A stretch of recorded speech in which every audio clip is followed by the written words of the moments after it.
We will start with an introductory lecture to data mining, and it will cover the syllabus of introduction to data mining, which comes under elective 2 of MSc of Calcutta University, MSc in Computer Science.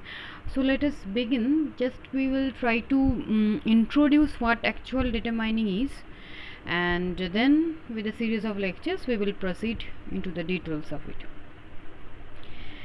So to begin with the lecture, we will first learn why data mining, what is the need of data mining. Okay, then we will proceed to what is data mining.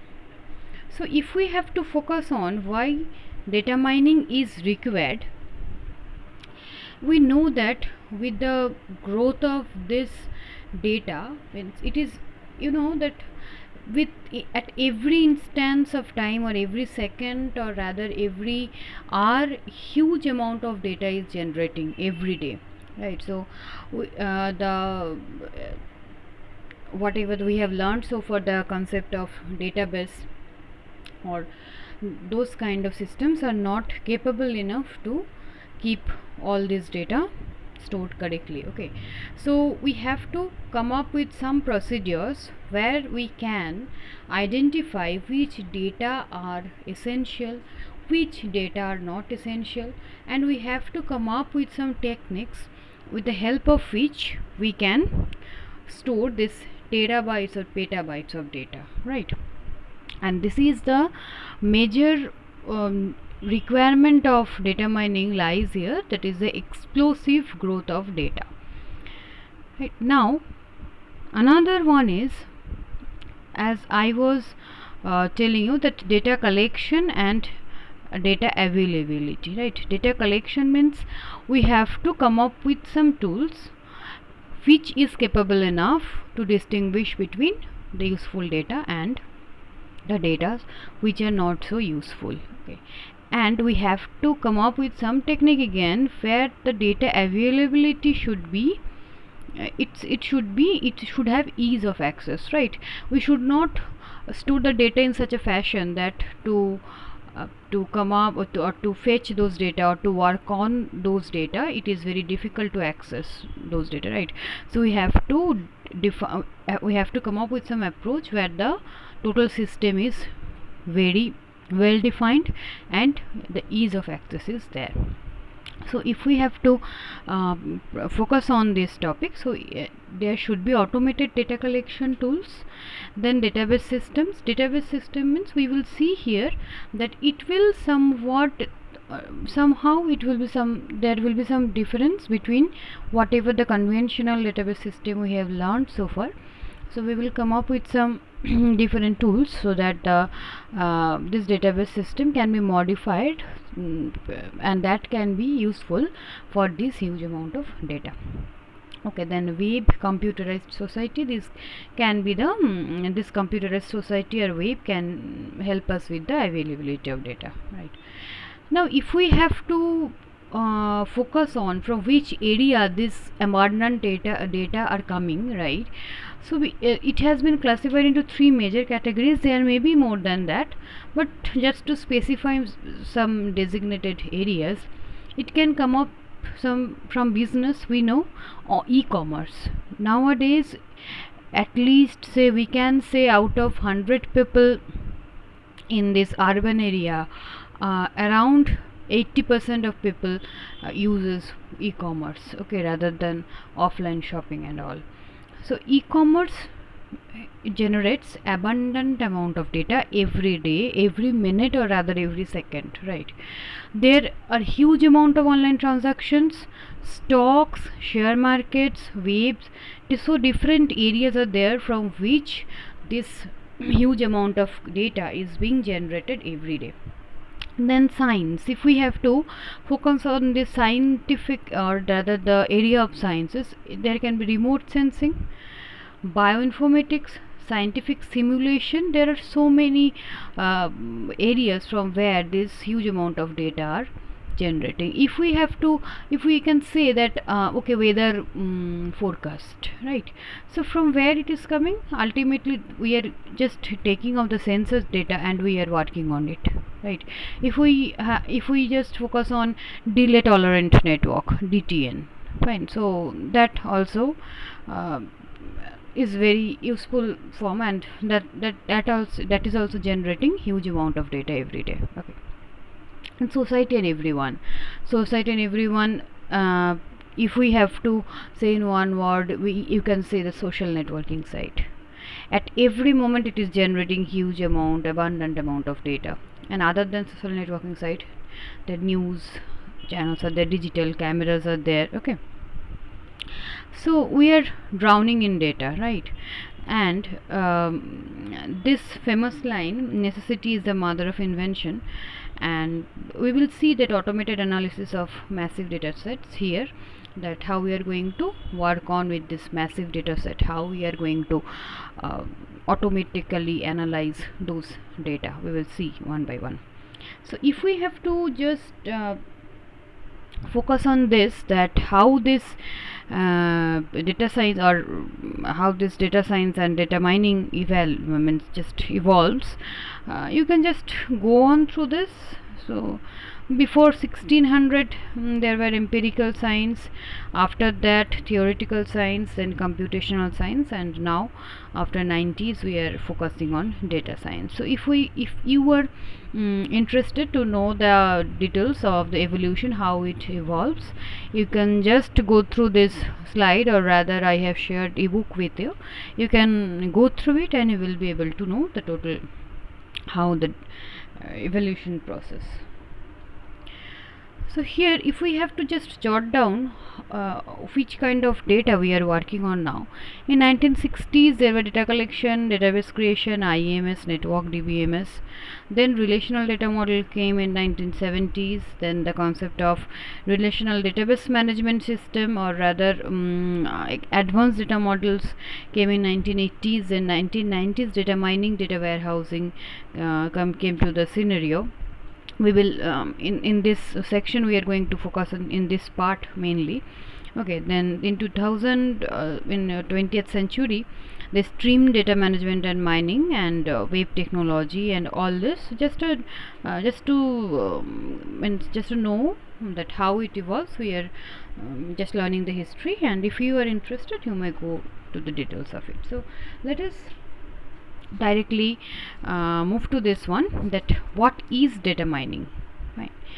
So just focus on each and every term present in the definition. We have to know the meaning of every one of it. Okay, now data mining, in other word, you will see knowledge discovery from data.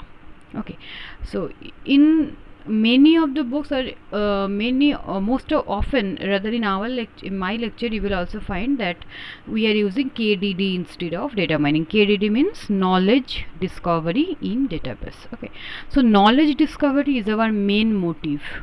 If you are given with abundant amount of lecture notes, you have to come up with some summarized form of the lecture notes, or rather you have to just come up with those lecture notes which are useful to you, and you have to discard the rest, right? The same thing happens here. We have to mine means what the mining in means mainly focus on, if we have to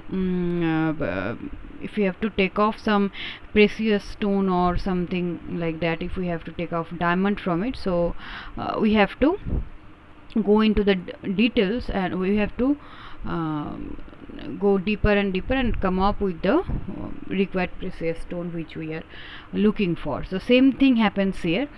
So we have to find out, or we have to discover the knowledge from the data given. That means we have to come up with the useful part, or the meaning, what the data, what is the meaning of this data, or what it wants to what it is implying, right? So we have to come up with those things only.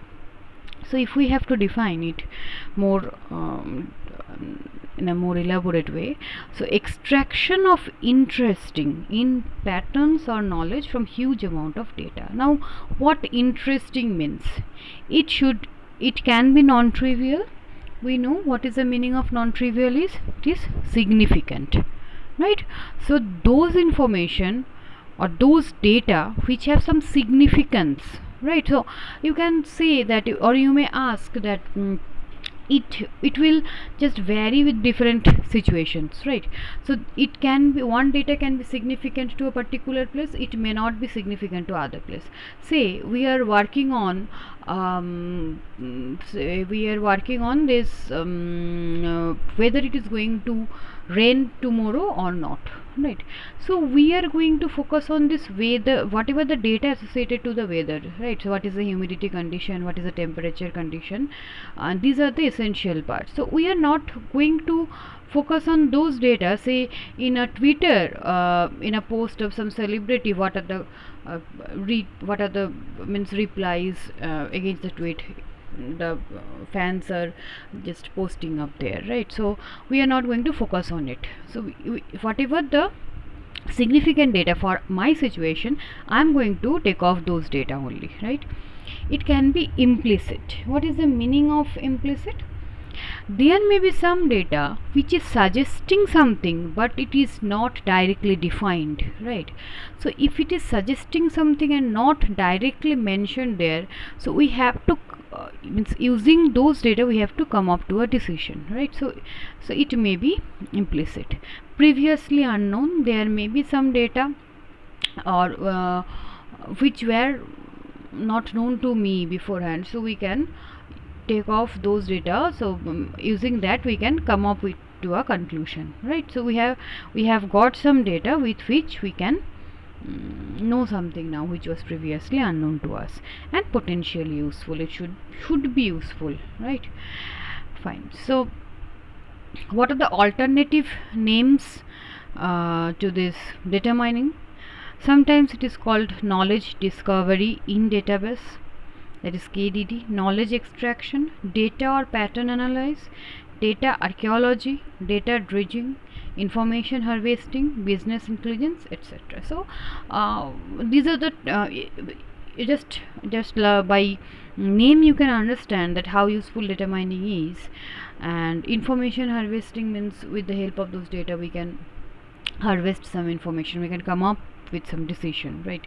It can be business intelligence, but most oftenly we will use this term KDD, or rather data mining itself. Okay, now just see how this KDD process works. You can see this diagram.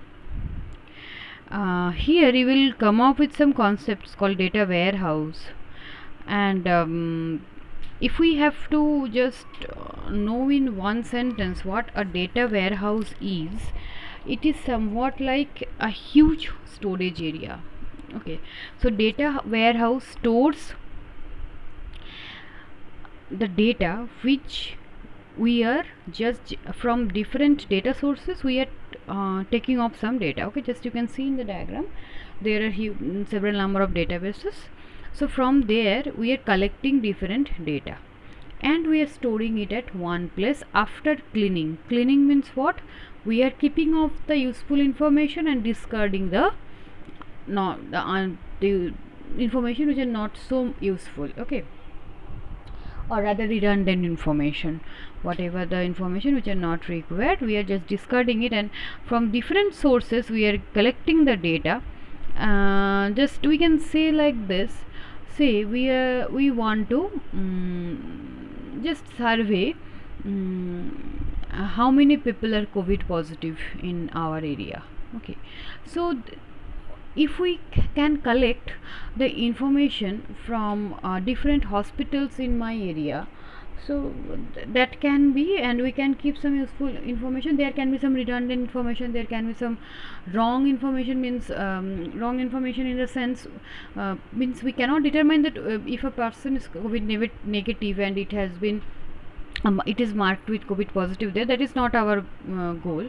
But if some wrong information are there, say one incomplete information is there, okay, total information are not there, is not present there, and so after cleaning all this we are storing whatever the information we are collecting from different area to a place that is called a data warehouse.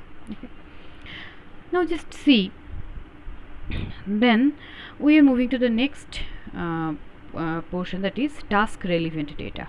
Task relevant data means in data warehouse all kinds of data are being stored. Now if we are generating any pattern, say we are working with say age group, in our example say from 40 to 80, okay. So here our relevant data will be the person, and say from 40 to 80 female, we are working on this kind of data set. So we will just fetch on those data which is satisfying my conditions or my criteria, and will, with the help of data mining tool, we can go move to the pattern evaluation and we can come up with the knowledge. So this is the total procedure, but in our syllabus we are going to learn different kind of techniques using which we can fetch what the useful data are, how to discard the data which are not relevant to my field. Okay, so we will learn with different tools available, different proven algorithms available, we will learn all those one by one. Okay, so if we have to focus in this one, that a web mining framework. Okay, so the web mining it involves this kind of steps. For now we will just learn the steps, but in our later lecture series we will learn the procedures, how to carry on these steps. Okay, and it come up with data cleaning. Data cleaning means we have learned just keeping of the useful information and discard the information which are not useful. Then data integration from multiple sources, we have learned data integration will do what, say we are fetching different information from different sources, but now integration will do what, say we are just getting some information related to one field from one area, and whatever the information we are just getting from different areas falls in this field, means if it matches with this field, if the data we are getting are useful for my field only, we can integrate it, right? Say database 1 is giving me 5 different fields of data, right? The database 2 is giving me 3 different fields, and 3 is giving me say 4 different fields. So if field 1 of database 1, field 1 of database 2, and field 1 of database 3 is just providing with the same kind of data, we can integrate it and my data volume will increase. We can learn more, we can discover much more accurate knowledge with the help of this huge amount of data. Then warehousing the data, then data cube construction, and this is a very important part. We will see how to construct cube of a data, and with the help of this model it is very easy, it has become very easy to just represent the data. Okay, data selection for data mining, we will select my the constraint based on which I am mining, or rather the constraint based on which I am generating some pattern, that can be done from the selection. Okay, then data mining means after selection we will mine those data to come up with some patterns. Then presentation of the mining result, pattern and knowledge to be used or stored into knowledge base. So these are the steps by which the web mining can be done or data mining can be done, total process, and we will learn how each steps works. Now if we have to focus on this, that how data mining works in business intelligence, you can see from the bottom end we will move to the means it's a bottom up approach.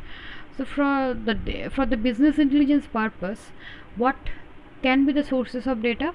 It can have papers, it can have files, web documents, scientific experiments, database systems, many things. These are a few examples, there can be more than this.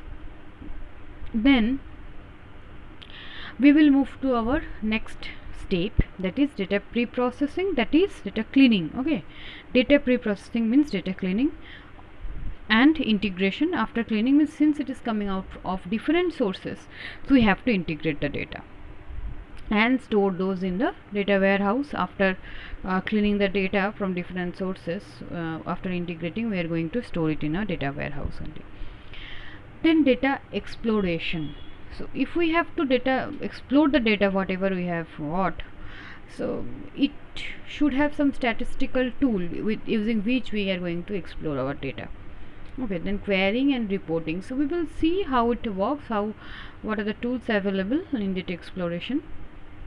Then we will mine those data to discover some knowledge. So after mining the data, we will come up with some presentation or visualization technique, or you may come up with some pattern recognition, using which you can represent or you can present your data, right? So after presentation, we will come up with some decision making. We will see different kinds of decision making algorithms available. One by one we will move on. So you can see that which portion is the responsibility of whose. So this last three is a job of database administrator, that is DBA. Then data mining is a job of data analyst, and data presentation is a business analyst, and ultimately decision making will be done by the end user. Okay, so if we can just make this tool and can come up with a software, then my end user can take off the decision with it. Okay. And this one is an example, that is mining versus data exploration. And if we have to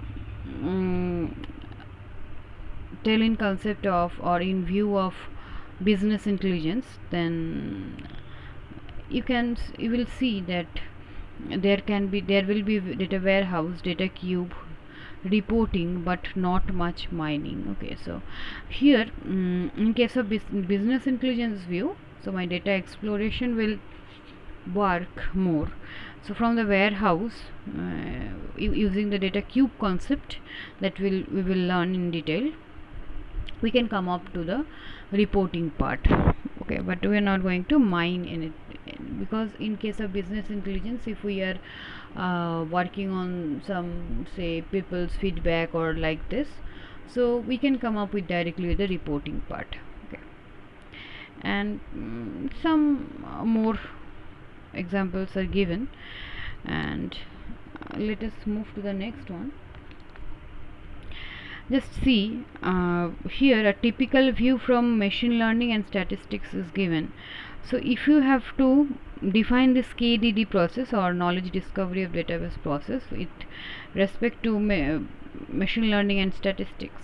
So data pre-processing here is data integration, normalization, feature selection, dimension reduction. And here we are going to focus more, because it's a very important part of computer science, that how this dimension is a very important part. Dimension means you will see that a data set or a data vector which we are representing, if we just consider different dimensions of it, or all the dimensions of it, what is dimension and how to reduce those dimension, we will learn it, and it will create some problem. We will see whenever we learn in details, we will see it. Okay, the feature selection process, we will also learn how to keep those features of a data, right, which are useful, and you have to discard the rest. So we'll see how to select the useful features, how to reduce the dimension of a data. And then if we have to focus on data mining, it will be somewhat like pattern discovery, association, correlation, classification, clustering, outlier analysis. We will see each one. Means this classification and clustering we have to learn in very details. We will also see association and correlation, that these are very oftenly used term, and there are various techniques related to it. So using those techniques, how we are going to mine our data. Okay, then after that, after this data mining process, we have to come up some post processing part before it goes to the end user. It will have pattern evaluation, pattern selection, pattern visualization, and all. Okay, so our main part will be to focus on this data mining part, or rather data pre-processing part, and or both. Okay, we will, if we can focus on these two part, so after that the pattern evaluation can be done much more in a easier way. Okay, here on example of medical data mining is given, so you can just go through it. For now you will not understand, you may not understand rather what classification or clustering processes are. Just for now you may understand some grouping. Okay, based on some techniques they are being grouped into different, based on some criteria they are being clustered into some different categories. So this is another example. And now we will see a multi-dimensional view of data. Okay, now if we have to just go to the details of what multi-dimensional view of data is. Okay, so here you can see that how when this data to be mined means what kind of data we are going to mine. Here you can see that database data, that is extended relational object oriented heterogeneous legacy. So we have learned this kind of databases in our previous class. There are some object oriented database, there may be heterogeneous database. Heterogeneous database means say one database system is using object oriented database pattern, another one is using relational database pattern. Okay, so there can be heterogeneous view of data. And data warehouse may be there, where the data from different sources are being stored. Transactional data may be there. Okay, transactional data, and remember one thing, transactional data cannot be directly fetched from data warehouse. Okay, it is a storehouse. We will learn OLAP, OLTP in our coming lectures. There you will learn what transactional data is doing. Transactional data is nothing but that portion of data which we are working on now, or rather a data in use or a data in transit. Okay, with the help of the data which we are using now, or with the data which is in ongoing now. Okay, that is the transactional part. Okay, there may be spatiotemporal data. Spatiotemporal means the data which varies with time or space. And there may be different kinds of data, there will be information network, social network and all. And knowledge to be mined, right? So what knowledge we are going to mine? Characterization, discrimination, association, classification, clustering. So I have already told you we are going to learn all this classification, clustering, association and everything in detail, how it works. Okay, there may be descriptive versus predictive data mining, multiple or integrated functions and mining at multiple levels. Okay, so based on our technique there may be some data where the mining is required at various levels. Okay, we have cleaned some data, we have mined for a stage 1 and we have come up with a smaller set. After that again the mining is required based on the new criteria, so it can be done in multiple levels as well. Okay, so techniques utilized: data intensive data warehouse. Okay, data warehouse you can say in one word, it's OLAP. We learned what OLAP and what OLTP is, and then you will try to then you will know what is the difference between OLAP and OLTP. Okay, the machine learning, statistic, pattern recognition, visualization, high performance. So these are the techniques utilized. We will visit one by one. Then these are the application area where data mining, or rather multi-dimensional data mining view of data mining can be used. Okay, telecommunication, banking, fraud analysis, etc. And this much for today. In the next class we will start with this one, that what kind of data can be mined, what kind of patterns can be mined. Okay, and this is just an overview. Do not get confused. We are going to learn the details of everything what we have learned so far and what we are going to learn in the next lecture as well. Thank you.